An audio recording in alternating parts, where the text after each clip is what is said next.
How many games will the Tennessee Titans win in 2023? What's going on, Titans fans? It's Mitch here of the Bottom Line View, here to determine whether or not the people are right, whether or not the Titans will stink this year, or they will surprise this season and still be competent and competitive in 2023. Let me know in the comment section what you guys believe. How many games will the Titans win? Will they make the playoffs? Will they win the AFC South? This is my opinion. Gronk spiked the like button, and let's go. It's the moment of truth for the Titans. Will they remain a competitive team this season, or will they fall? Will they fall to the top of the draft next year? Let's begin with the gauntlet of this season. The first 6 weeks. I mean, my goodness, just look at this schedule. You play the Saints in New Orleans, play Justin Herbert and the Chargers, Deshaun Watson and the Browns, Joe Burrow and the Bengals. You get the Colts, a divisional opponent, on the road, and then you take on Lamar Jackson and the Ravens. Not the easiest pre-bye schedule if you asking me. I'm just going to say that much. But I will say there's a couple games here that will determine the Titans season. Because I don't think they're going to start this season that hot, but I think eventually Mike Vrabel will have this team playing good football, because that's just what he does. And I think they're going to find a stretch run at some point. So this beginning of the schedule is crucial. I think there's big swing games here. I think the first one is week 1. The New Orleans Saints have a new quarterback, Derek Carr, right? The Tennessee Titans, they're going to try to confuse Carr, make him kind of go through the new offense, the new scheme, the new route progressions, all that stuff, test his knowledge of his own offense now that he's in New Orleans. And they're going to stop the run, because that's what the Titans do. They're going to stop Alvin Kamara. So this, I feel like, is going to be a grinded out game, because the Saints, what do they do defensively? They also stop the run really well, and they've got a really strong secondary. Now, I don't think their pass rush is as good as it used to be, so maybe that will take a little bit of the load off your offensive line from that standpoint. But this is a tough environment. This is in New Orleans, Superdome, loud, all that stuff, so it's going to test your new offensive line greatly.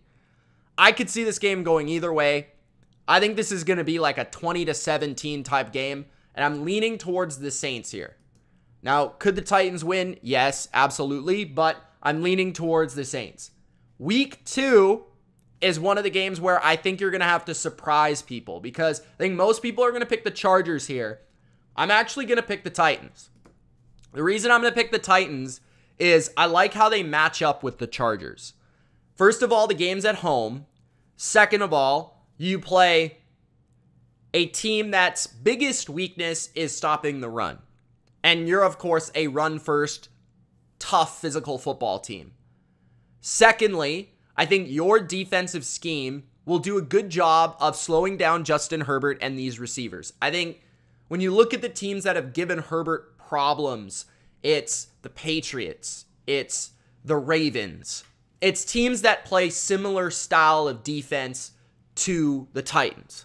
And I feel like this is a good matchup for them at home to win in the home opener. Week 3, this is another swing game. I think the Browns are the more talented team. I think they're the better team. They maybe even have the better quarterback this year. But this is Deshaun Watson, still early in the season with the Browns. So how will he look? How will he perform? The biggest reason I have you losing this game is I have zero confidence that you can block Myles Garrett, Zadarius Smith, and Dalvin Tomlinson for a prolonged period of time. Like, that's the biggest reason. I think the Titans' greatest weakness, some people will say it's play calling, or it's receivers, or it's this and that. To me, it's offensive line. It still is, and I think that is why you lose this game, especially on the road. Week 4, you play the Bengals. I almost had you winning this game for a revenge spot from a couple years ago, but the last couple years you've dropped games to the Bengals, So I feel like it's going to be super competitive, just like the last couple of games, but you're going to end up losing for whatever reason because Joe Burrow makes more plays than Ryan Tannehill.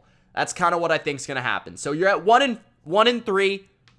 Then you play the Colts. I think you're going to beat the Colts to go to 2-3. You typically do own the Colts, so I'll give you that, but it is a new regime. I think the big problem with the Colts when they play Tennessee is going to be, I think the Titans' ability to scheme defensively is going to confuse the young quarterback. And I do think they have enough athleticism in Tennessee's defense to be able to run down Richardson when he's in the design running game. On the other side of things, I don't think it's going to be easy to move the ball against the Colts defense, but we've seen the Titans have a good approach to how to do so with Derrick Henry. So I'm going to take the Titans. Week 6 in London. Thank you guys for correcting me like 3 different times. I appreciate it. This website doesn't say if the game's in London or not. So when I see at home, I just go off of what it says, okay? So I don't remember every single game that takes place on the NFL schedule. Sorry about that. But I'm going with the Ravens. This is another one that I think is a swing game. So I think week 6, I think week 3, and week 1 are all games where I feel like you can win, but I don't necessarily think you're the better team. Like, I think from a schematic standpoint, from a coaching standpoint, you'll be well prepared, you'll be competitive, you'll be in the game, but I don't necessarily think you're better. Okay, so you got to get that to understand that. That's kind of where I'm at. I feel like they're going to be in these games, but the Ravens just more talented. The Browns just more talented and at home. The Saints, about even, but I just lean their way. So the Ravens, I mean, Lamar Jackson, they've got an improved receiving core. They've got an awesome defense. I think they're one of the best teams in the AFC. There's no shame in losing that game. I know the Titans have played the Ravens exceptionally well over the years, so I could see them winning this, but it's in London, takes that kind of home field out of it. It's a neutral field, so I think I'm just going with the better quarterback there. Then you enter the bye week. You play Atlanta, another swing game. This is a game I initially had the Titans, but then I leaned towards the Falcons. And the reason for that is these teams are basically identical. I think the Falcons have the better offensive line. And with Bijan Robinson, I think they've got an electric running game. They've got better options in Kyle Pitts and Drake London at receiver. The defenses, I think Tennessee's is better. Tennessee is at home. So yeah, definitely, I had the Titans initially for a reason. But I think the X factor here is Arthur Smith's familiarity with the Titans. With Tannehill, with the offense, with Mike Vrabel. So I lean towards the Falcons.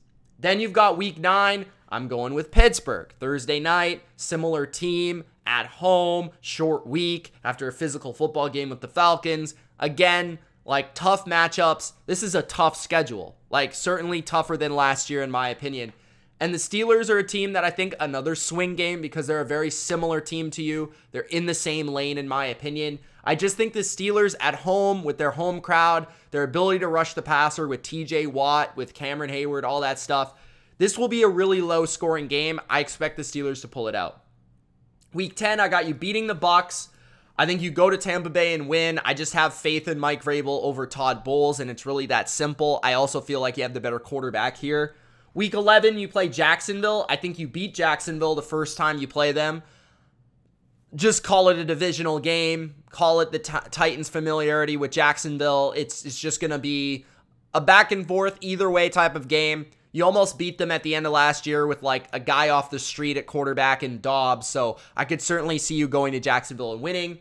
You play Carolina. I think you win again against Carolina. I think you're starting to get your flow going, right? You've played some tough games after the bye week against Atlanta and Pittsburgh that could have went either way. You lost close games. And then you end up picking up some wins down the stretch here, starting to get it going a little bit. But you're playing a rookie quarterback. Titans have a complex defensive scheme. Again, I think the Titans, Carolina's not a team with drastically better weapons or anything like that. I think Tennessee can pull this one out. Week 13, I think you beat the Colts. So you got 4 in a row. You're stringing them together, and all of a sudden everyone's starting to talk about, wow, Mike Vrabel really doing his thing once again with Tennessee after starting the season slow. Are they going to make the playoffs? Are they going to threaten the Jags to win the division? All that stuff is starting to make headlines. But then, all of a sudden, you play Miami, where you lose on Monday night. Now, this is a game, again, I think you can win. I just think Miami is a much more talented team. I think you would have to take a great game plan for you to win. You've beat the Dolphins and Tua in the past and obliterated him. But this is a new Dolphins team. Tyreek Hill, Jalen Waddle, improved defensive coaching with Vic Fangio. Jalen Ramsey's there now. This is in Miami. This is Monday night. It's a hostile environment. They're trying to make the playoffs. Tough atmosphere. You play the Texans. I think you beat the Texans at home. Rookie quarterback, young roster, a lot of factors there. Week 16, this is a game you can win against Seattle. I do think Seattle's the better team. I lean towards the Seahawks because I think Pete Carroll, it's kind of like him and Vrabel are similar. You know, they're not going to get ran on. They're tough coaches. I think Seattle will have a good game plan for how to slow down Derrick Henry. And I just think the Seahawks offense is better. So I think Geno Smith, those receivers, all that. I think the Seahawks will be a legit NFC team this year. They'll travel to Tennessee and pick up the win. I think you drop a game to the Texans. You typically seemingly find a way to do this every year. So I'm going to say you do that again. The Texans will get better as the year goes on as a young team. CJ Stroud will get better. He'll see the Titans defense for the second time and play better. And then in week 18, I think Jacksonville beats you. So you end up splitting with Jacksonville. So ultimately, I have the Tennessee Titans at 7-10. It's probably not what you want to hear, but I think it's pretty realistic. I have enough respect for Vrabel, for Tannehill, for the defense to say that you're going to be competitive, that you're going to be in the mix throughout the year, but you're just not going to have what it takes at the end of the day. Plus, you've been dealing with injuries over the last couple of years. That could happen again. But when you look at it, I mentioned numerous times games that I feel like could go either way. The Saints. I feel like you could upset the Browns. You could upset the Ravens. You could definitely beat the Falcons or the Steelers. If you told me that the Titans went 9-8, I wouldn't be shocked. If you told me the Titans went 5-12, I also wouldn't be shocked based on this schedule, based on their roster. They certainly have questions on the offensive line, on offense in general, but I have a ton of respect for the coach. I have a ton of respect for this consistency in the organization, and I do think they're the second most talented team in this division from just like a consistency standpoint. So let me know in the comments what you guys think. I'm running with 7-10 here for Tennessee. Don't think they're a playoff team this year. I think there's a chance that they underwhelm, but I think a lot of people are really underestimating what this team has been able to do over the last few years. They're seemingly always underestimated, and I still think they're going to be in the mix. So let me know in the comments what you think. It's Mitch. Gronk spike the like button. We'll see you in the next video. Peace.